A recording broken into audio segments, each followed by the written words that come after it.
Latin American market continues to evolve, Yeah. what key trends are shaping business development strategies in the region's iGaming sector? So we can see that in Latin, a lot of markets now are being regulated. So I think this is good because it's bringing more companies from outside of Latin America. So now in Brazil, we see like Superbet is here, Betano, it's one of the biggest ones that we have in Brazil. So I think this helps to mature the market by itself, and I think it's very good to grow, the business, grow the market. So I see that the regulation always helps in extents of bringing more companies and more investments to Brazil, in these extents. And it's always good to adapting because Latin America is a totally different market, We cannot compare Latin America to Europe. So we call that it's a bubble. Like in Latin America, we live in a bubble. So we need to adapt for this bubble. So we need to adapt the payment methods, how the customers behave. So the platform needs to be more adaptive. So I think it is in this extent, that you should approach this market. Okay, that's great. Thank you. How do you approach here identifying and nurturing high potential partnerships in such a diverse, competitive landscape as business? So basically, what I do as like a business development, I look for different strategies.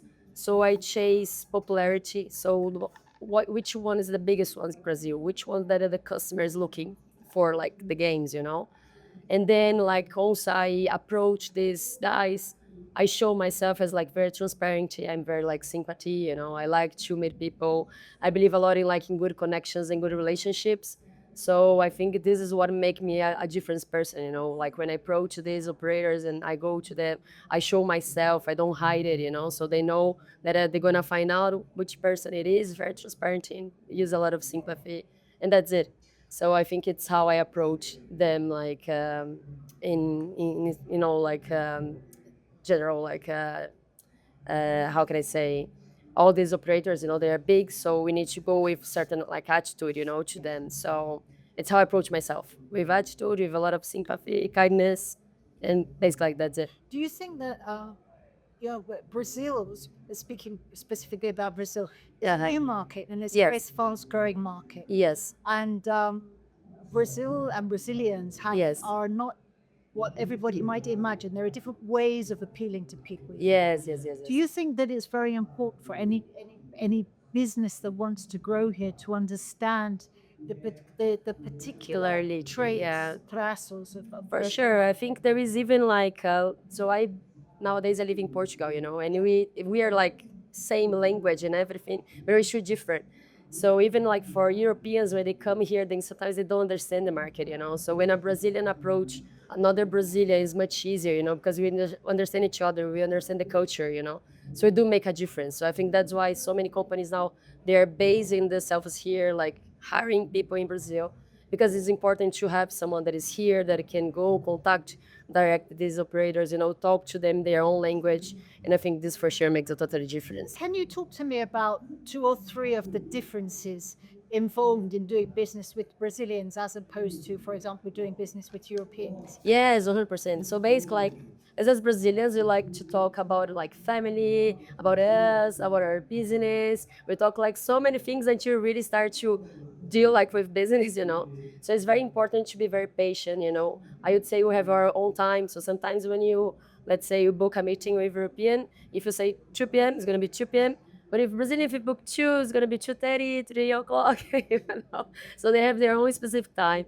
So I think this is very particularly from our culture. And like people need to understand that it needs to be patient and it needs to talk a lot about like themselves. Like Brazilians, they like to know people. So when Europeans sometimes they're like a little more cold, and you're like very like we like to praise and like hug people and all of this. So yeah, we're more like warm country. So it's important to be warm as well when you approach like a Brazilian. So I think this is make those emotional connections. exactly. So I think this is one of the biggest difference, because Europeans is very on point and everything.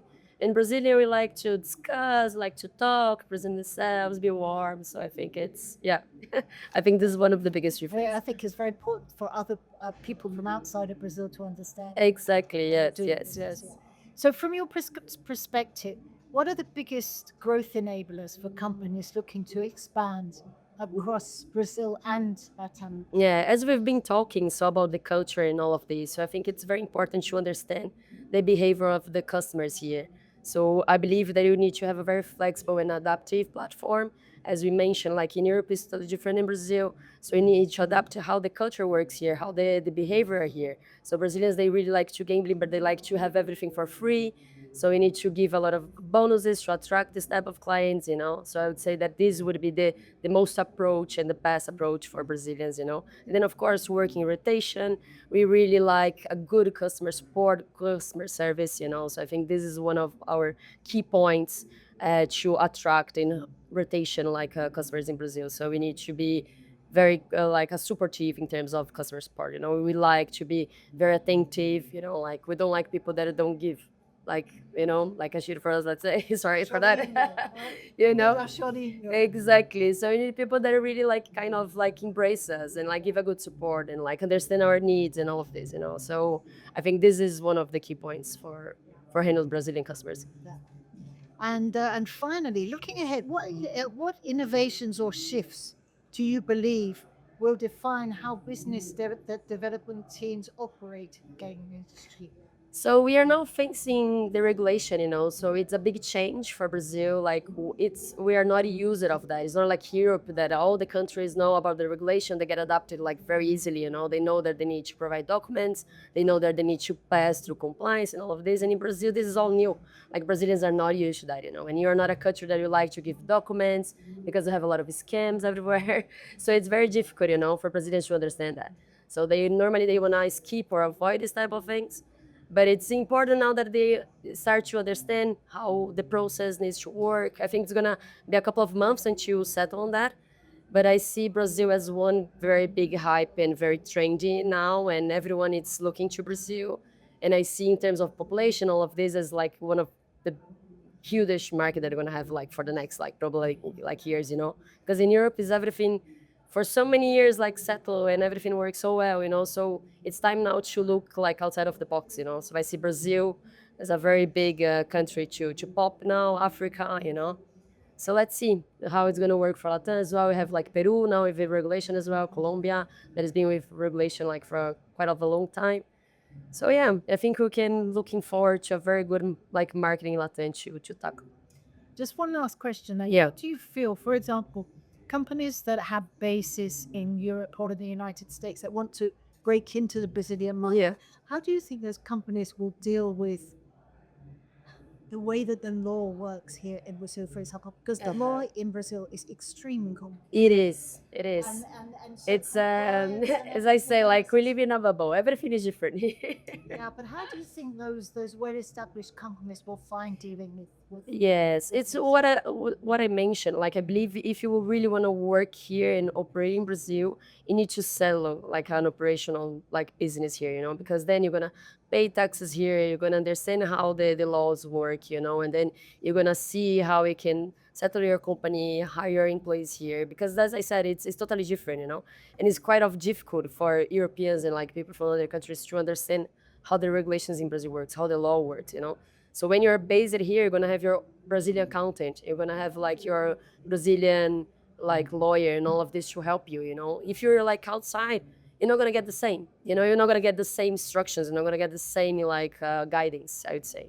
So that's why I believe it's like if for someone that I really wanna be in Brazil, operate in Brazil, they need to be settled here. You know, and have people Brazilians and Brazilians work for Brazil. I think that's the best approach.